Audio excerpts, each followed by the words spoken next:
Welcome to Academic Gain Tutorials. In this video, we will look into the differences between bonds and debentures.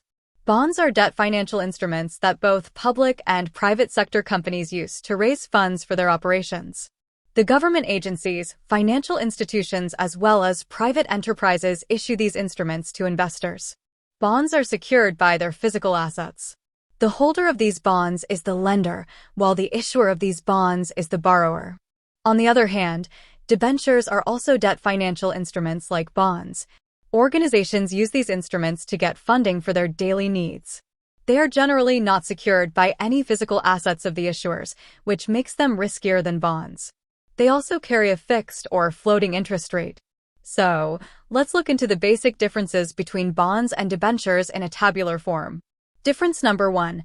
Bonds are debt financial instruments issued by large corporations, financial institutions, and government agencies that are backed up by collaterals or physical assets, whereas debentures are debt financial instruments issued by private companies, not backed by collaterals or physical assets.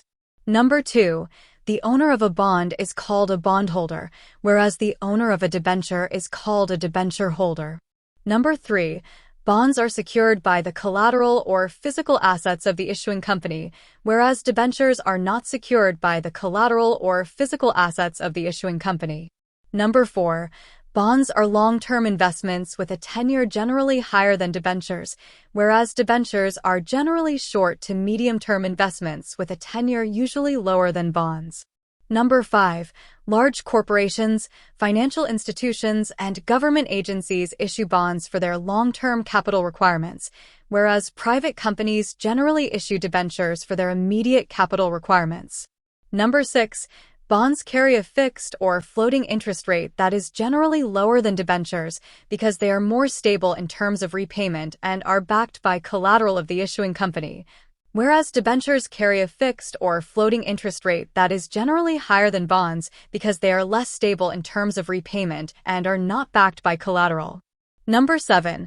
Bondholders are given priority over debenture holders for repayment of capital and interest amount during liquidation, whereas debenture holders are given second priority over bondholders for repayment of capital and interest amount during liquidation. Number 8. The payment of interest for bonds is on an accrual basis, done monthly, half-yearly, or yearly, and is not dependent on the company's performance, whereas the payment of interest for debentures is done on a periodical basis and depends on the company's performance. Number 9. Bonds are less risky than debentures because they have the security of the physical assets of the issuing company, whereas debentures are riskier than bonds because they do not have the security of the physical assets of the issuing company. And finally, difference number 10. Bonds are used to raise long-term capital, whereas debentures are used to raise short to medium-term capital. So, these are the differences between bonds and debentures. If this lecture was helpful, give it a thumbs up and subscribe to the channel. Thank you.